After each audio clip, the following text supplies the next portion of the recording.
Haryana staff selection commission के chairman Bhopal Singh Khadri हमारे साथ है। खदरी साहब, जो सीईटी का एग्ज़ाम हुआ था उसमें कहा जा रहा है कि जो जितनी पोस्टें हैं उससे 4 गुना जो पास हुए हैं कैंडिडेट्स उनको बुलाया जाएगा, लेकिन इसका विरोध है कहीं ना कहीं। विपक्ष भी इसको मुद्दा बना रहा है कि जो अगर सीईटी लिया तो सभी बच्चों को जो है इसमें शामिल करना चाहिए। देखिए, हम हैं एक रिक्रूटमेंट एजेंसी। हमारे पास हमने रिक्रूटमेंट किस तरीके से करनी है, एक नोटिफिकेशन के माध्यम से सीएस का लेटर होता है हमारे पास। तो जो सीईटी का ड्राफ्ट है वो सरकार ने तय किया है, ना कि एचएसएससी ने। और हम तो जो सरकार की तरफ से हमारे पास इंस्ट्रक्शंस हैं, चाहे वो सही हैं चाहे गलत हैं, उनको मानने के लिए बाध्य हैं। तो ये क्वालिफाइंग होना चाहिए, नहीं होना चाहिए, 4 गुना होना चाहिए, 10 गुना होना चाहिए, 12 गुना होना चाहिए, इन सारे मुद्दों पर सरकार को फैसला लेना है, ना कि एचएसएससी। तो इसमें कोई रास्ता निकल सकता है भविष्य में इस तरह की जो तमाम जो कैंडिडेट है जो जिन्होंने ये सीईटी एग्ज़ाम पास किया, क्वालिफाई किया, उनको मौका मिले, क्योंकि एक बार पेपर देने के बाद लंबा इंतज़ार उन कैंडिडेट्स को करना पड़ सकता है। ये देखिए, आगे से अगर सीईटी में कोई अमेंडमेंट करना चाहे सरकार तो वो कर सकती है। शायद जो अब की बार है वो इस नहीं कर पाए, क्योंकि इसमें फिर लीगल पॉइंट आ जाता है कि अब तो अगर सरकार भी यू टर्न लेना चाहे तो वो नहीं ले सकती कि वो सबको क्वालिफाई कर दे। ऐसा अब नहीं हो सकता, क्योंकि एक हाई मेरिटोरियस बच्चों का एक ग्रुप बन चुका है। अगर सरकार अपने उससे कहीं यू टर्न लेती है या अपना फैसला बदल देती है तो वो जो हाई मेरिटोरियस बच्चे हैं वो कोर्ट में चले जाएंगे कि इन्होंने कहा कुछ था और कर रहे हैं कुछ, और इन्होंने अब हमारा कंपटीशन बढ़ा दिया है। तो एक ये लीगल मैटर भी है। अब सरकार आगे से तो कोई अमेंडमेंट कर सकती है, पर पिछले वाली सीईटी में क्योंकि एग्जाम हो चुका है, अब नहीं, अब पीछे कदम हटा सकते। तो आपकी तरफ से भी कोई पहल होगी कि सरकार को इस तरह का कोई सुझाव या कहा जाए कि ताकि ज़्यादा से ज़्यादा बच्चे जो है जिनका भविष्य या जो नौकरी की जो एक रेस है उसमें वो शामिल हो सके?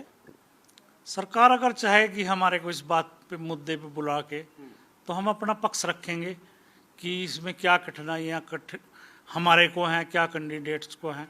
तो जो उचित मंच होगा वहाँ पे हम अपनी बात रखेंगे जो कैंडिडेट के हित में होगी। ग्रुप डी का सीईटी एग्ज़ाम का भी होना था, कब तक संभावित है, या वो भी सेम इसी तर्ज पे होगा? नहीं, उसमें कोई 4 गुना या 5 गुना का कंडीशन नहीं है। उसमें टॉपर्स की है। जैसे हमारे पास 13,000 पोस्टें हैं तो हम 13,000 की बजाय 15,000 लोगों से कंसेंट लेंगे कि क्या आप डी क्लास में लगना चाहते हैं। वहाँ कोई फर्दर टेस्ट नहीं है, वहाँ सिर्फ एक ही टेस्ट है जो सीईटी ग्रुप डी का होगा। तो कब तक ये इसकी संभावनाएं होने की? सितंबर में हमने प्रपोज किया है, एनटीए को हमने लेटर लिखा है कि हम जो डी क्लास का हमने पोर्टल खोला हुआ है, 85,000 एप्लीकेशन और आ जाएंगी। 10 लाख एप्लीकेशन पहले से ही है हमारे पास जो कॉमन थी सी और डी की। तो सितंबर में हमने उनको कहा है कि आप सितंबर में एग्ज़ाम कंडक्ट कीजिए। तो कितनी पोस्टें ऐसी हैं जो ग्रुप डी के लिए जो ये सीईटी एग्ज़ाम होगा? अभी तक सरकार की हमारे विभिन्न जो डिपार्टमेंट हैं उनकी तरफ से 13,000 पोस्टों की 12,794 पोस्टों की रिक्विजेशन या डिमांड हमारे पास आई हुई है। तो एक पुलिस भर्ती में भी कुछ नियमों में बदलाव जो है विभाग करना चाहता था, होने वाला था। क्या आपके पास सूचना या कोई इस तरह का पुलिस विभाग के द्वारा भेजा गया? पुलिस विभाग ने कुछ अमेंडमेंट किए हैं जो पुलिस रूल्स थे, रिक्रूटमेंट रूल्स, और हमारी उन्होंने अप्रूवल ले ली है और सीएस से भी अप्रूवल होगी, सीएम साहब से भी अप्रूवल होगी है।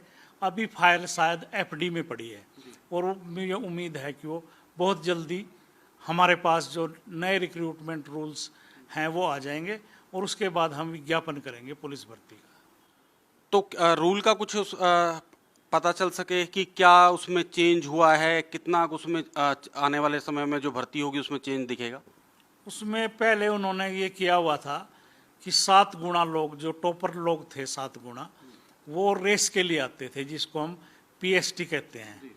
तो अब की बार उन्होंने चेंज करके ये किया है कि रेस से पहले पीएमटी होगी अब की बार 7 गुना लोगों की।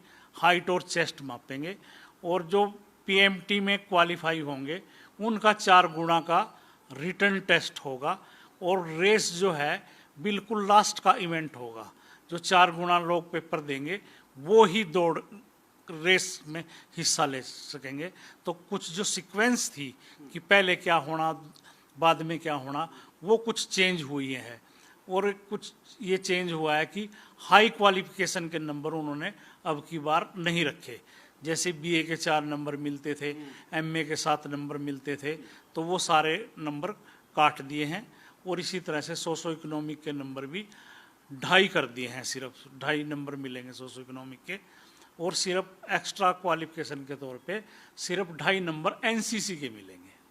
तो ये जो 5 नंबर मिलते थे पहले सोशल इकोनॉमिक के, सोशो इकोनॉमिक के पहले 10 नंबर मिलते थे, तो अब 2.5 रह गए, मतलब 7.5 नंबर जो है उसमें कटौती कर दी गई है। और 3 बार जो है, आप कहें कि 3 बार जो कैंडिडेट को एक रिटर्न होगा, फिर रेस होगा, और एक बार पहले फिजिकल होगा, उसके बाद रिटर्न होगा। जी बिल्कुल। बाद में तो पीएसटी होगी, दौड़ होगी सबसे बाद में।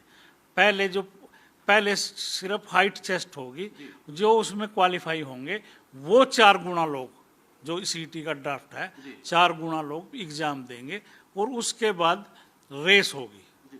तो ये जैसे कई भर्तियां जाके हाई कोर्ट में फंस जाती हैं, भविष्य जो है इस पे एक तरह से अंधकार में चला जाता है, कई लंबा लंबा समय हाई कोर्ट में इन भर्तियों को लेकर लग जाता है, तो कहाँ कमी रह जाती है? और इस तरह की जो दिक्कतों का सामना ना करना पड़े कैंडिडेट्स को और भर्तियां ना रुकें, तो उसके लिए जो है आयोग क्या कर रहे हैं? ये देखिए, कोर्ट में तो हम जाने से किसी को रोक नहीं सकते, उसका अधिकार है। और कई बार कोर्ट में हमको ऐसा लगता है कि लोग दुर्भावना से जाते हैं कि भर्ती को रुकवा दें हम।